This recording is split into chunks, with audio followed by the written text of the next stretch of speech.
Right. In this video, I am going to explain processing of n jobs through 3 machines.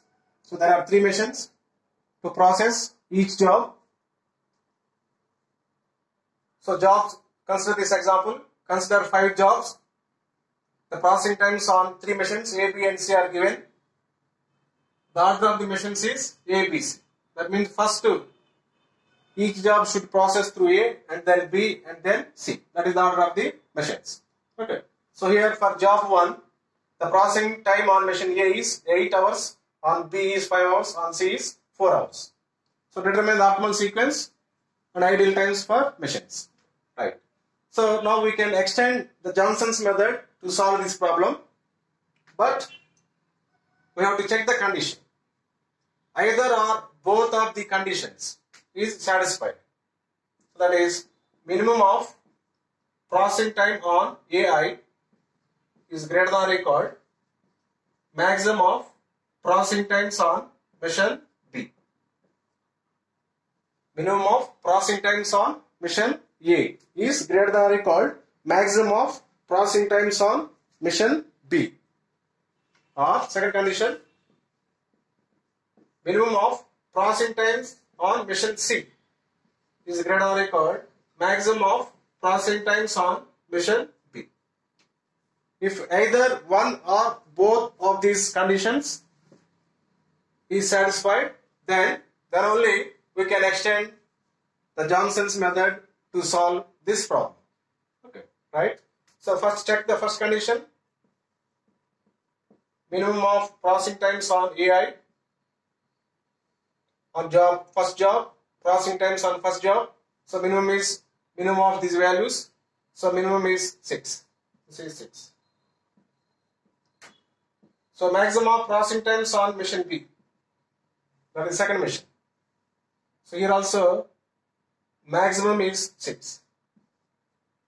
Okay. So both are same. So therefore, minimum of processing times on AI is greater than or equal maximum of processing times on machine B. So you get equal condition. Okay. So first condition is satisfied. So then you need not verify the second condition. So since either one or both of the conditions are satisfied. So first condition is satisfied. So we can extend the Johnson's algorithm. Therefore, Johnson's method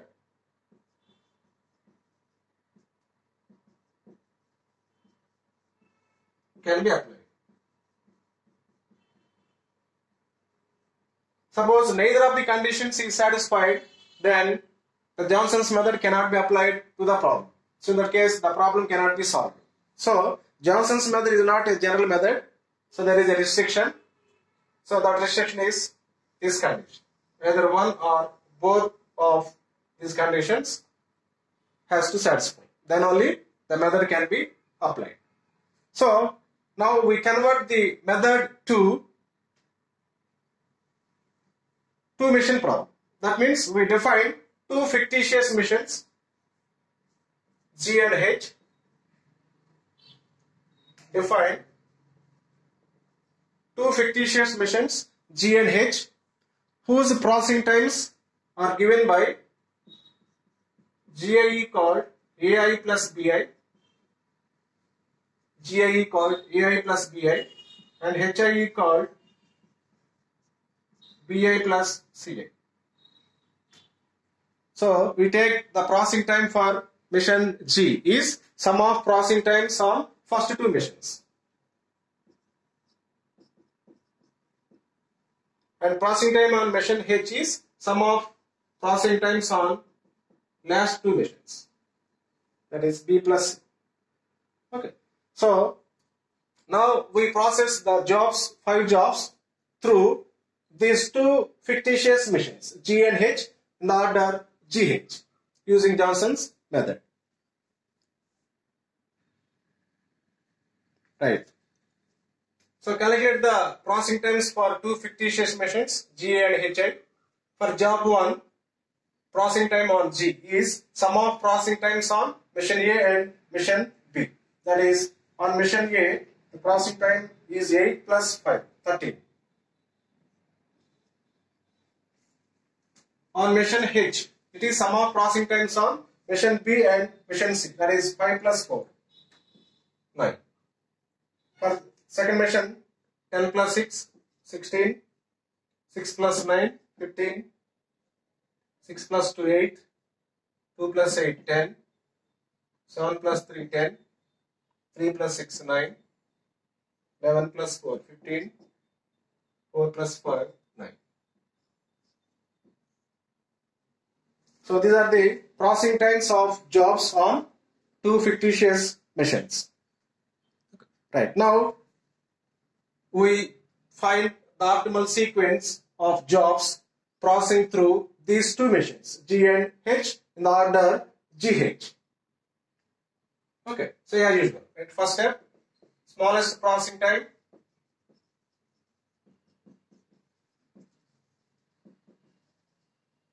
Smallest processing time is called the entire table. Identify the least value. Smallest processing time is 9. Sorry. The smallest processing time is 8. This is 8. Okay. 8 for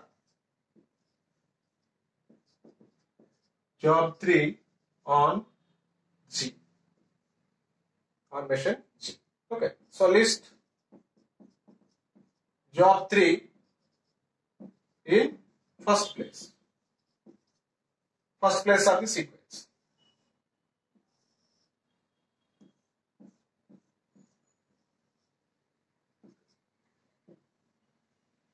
List job 3 in first place of the sequence. Right. Second step. Continue the same process for the remaining table. So smallest processing time.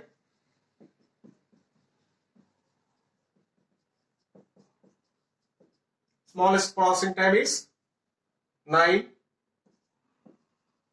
for jobs 1, 4, 5 on H. For jobs 1, 4, 5 on H. Okay, right. So we have tie for smallest processing time, and the tie for smallest processing time occurs on mission H for different jobs. So in this case, we consider minimum of processing times. Minimum of processing times of 1, 4, 5 on G. We consider the minimum of processing times of these three jobs, tied jobs on mission G is minimum of, for job 1, 13, for job 4, 10, for job 5, 15. So minimum is 10 for job 4. So we consider job 4. So therefore, list job 4 in last position, in last place. List job 4 in last place.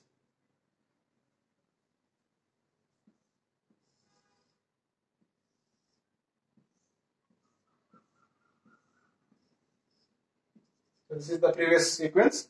So list job 4 in last place. This is 4. So cross off this. Again we have least or smallest processing time is 9 for job 1 and job 5 on the same mission H. Again consider minimum of processing times of 1, 5 on G. Okay. So that is minimum of 13, 15. So minimum is for 1. So therefore, right? So minimum of 13, 15 for jobs 1 and 5 on H. Or you need not write this. Okay, so minimum of 13 and 15 equal 13 for job 1. So therefore, list job 1 in last place. So last place means before 4. Last place means before 4. So list job 1 before 4. Okay. So this is 1. Cross off job 1. Next, the least processing time is 9 for job 5 on H, mission H. So therefore, list job 5 in the last position. The last position means before job 1. Before job 1. So this is 5. Then cross off. Finally, we have only one job and one place in the sequence. So fill that place with job 2. Okay. So this is optimal sequence. 3, 2, 5, 1, 4. So therefore,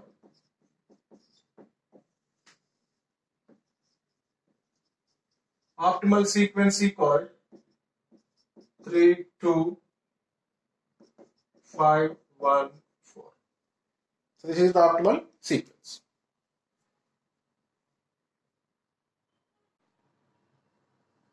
Right. To find total elapsed time and ideal times, so consider this table. First job sequence. For mission A, time in, time out. For mission B, time in, time out. For mission C, time in, time out. Last ideal times for mission B and mission C. Okay, right. So what is the starting time for mission A of first job? That is 3. Starting time 0.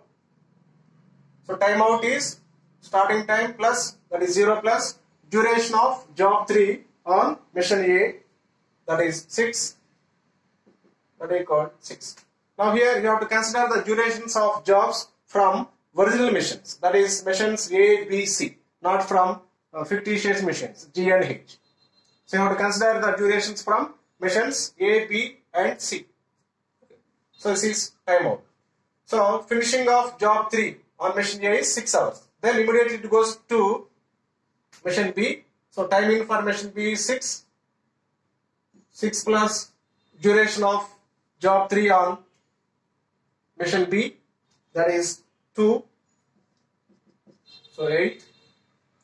So after completion of job 3 on mission B, it goes through C. So timing for mission C is completion of job on B, that is 8. So here 8 plus duration of job 3 on mission C is 8. That is 60. Okay. So after completion of A, it goes to B. After completion of B, it goes to C. That is continuous process. Right. Next. Next job in the sequence is 2. So timing for job 2 on A is completion of previous job, that is 6. It comes here.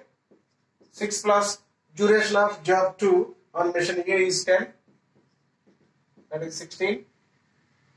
Right. So here observe. So the present job goes through mission B after completion of the previous job. The previous job completed on mission B at 8 hours. And the present job on mission A completed at 16 hours. Okay. So maximum of these two values, that is 16. Okay, so maximum of these two values, that is 16. That means mission B is ideal for 8 hours. That is from 8th hour to 16th hour, mission B is ideal. Okay. Right. Now timeout is 16 plus duration of job 2 on mission B, 6. That is 22. Right. Similarly here, what is the completion of previous job? 16 hours.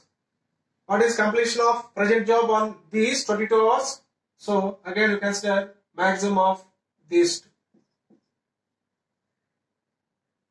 You consider maximum of these two here. So 22. So 22 plus duration of job 2 on mission C, 9, that is 31. Okay, right, next. Next job in the sequence is 5. So starting time for 5 is completion of previous job on A, that is 16. 16 plus duration of job 5, 11. So 27. So maximum of these two, 27. 27 plus duration of job 5 on B, 4, 31. So maximum of these two, both are same. So maximum is 31. 31 plus duration of job 5 on C, 5, is 36. Next job in the sequence is first job.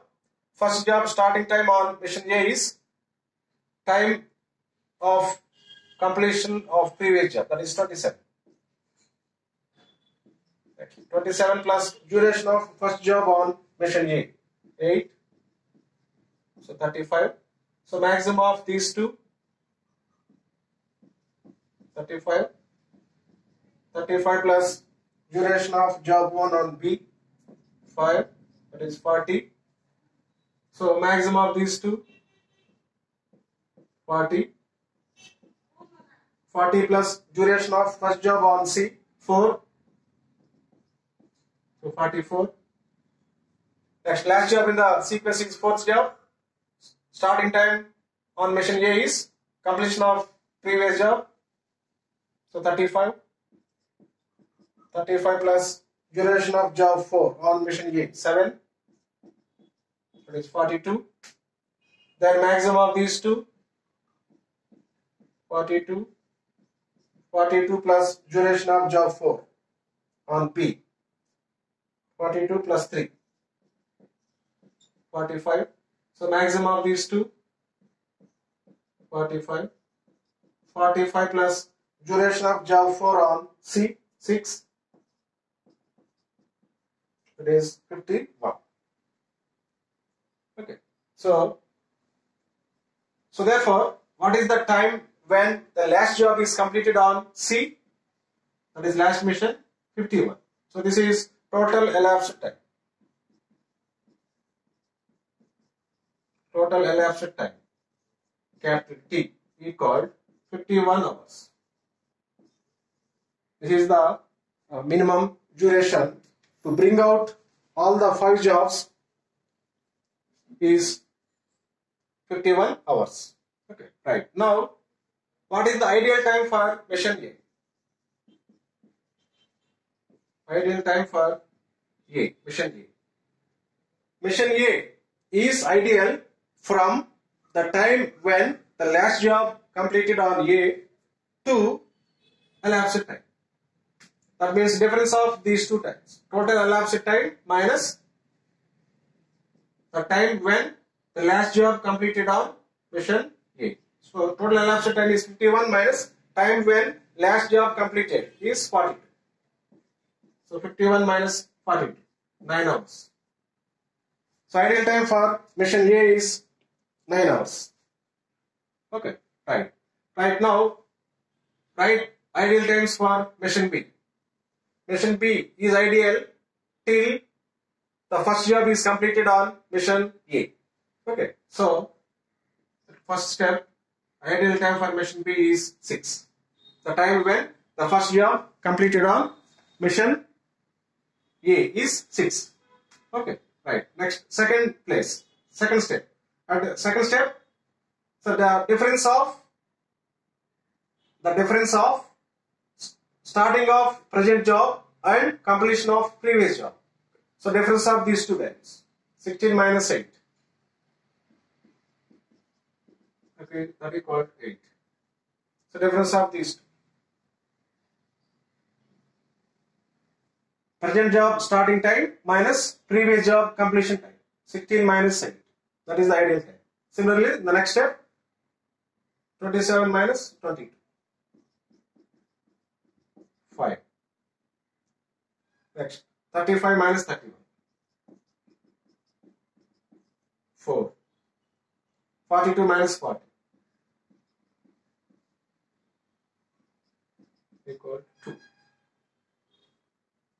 So these are ideal times for mission B.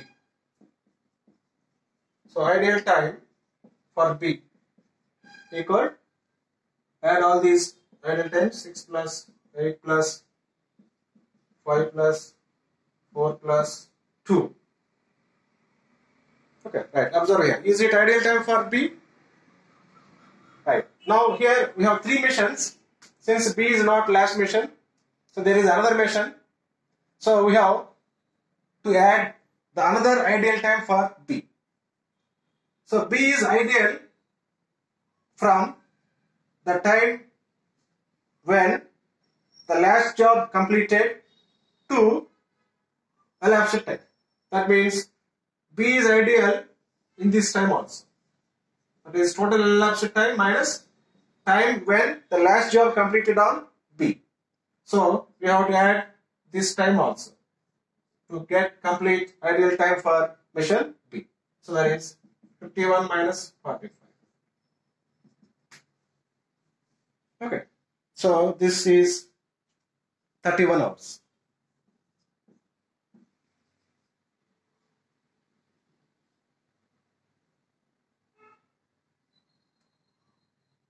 So ideal time for mission B is 31 hours. Right. Similarly, calculate ideal time for C. Again, C is ideal till the first job is completed on mission B. First job is completed on mission B is 8 hours. So till 8 hours, C is in ideal.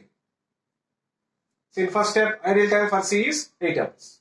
Next, the next step, same process.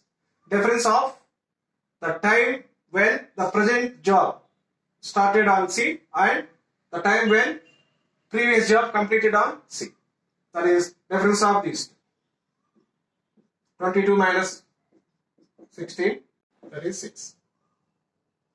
The next step, difference of these two. 31 minus 31.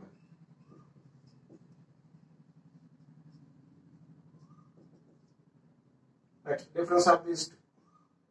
40 minus 36. 4. Next, difference of these two. 45 minus 44. 1. So, ideal time, total ideal time for C called, add these ideal times, 8 plus 6 plus 4 plus 1. So, 19 hours. Since C is last mission, you need not add any ideal time. Okay. So, ideal time for C is 19 hours. So, ideal time for B is 31 hours, ideal time for A is 9 hours. So the minimum elapsed time is 51 hours. So, if we follow this sequence of jobs, then the time required is 51 hours to bring out all these jobs.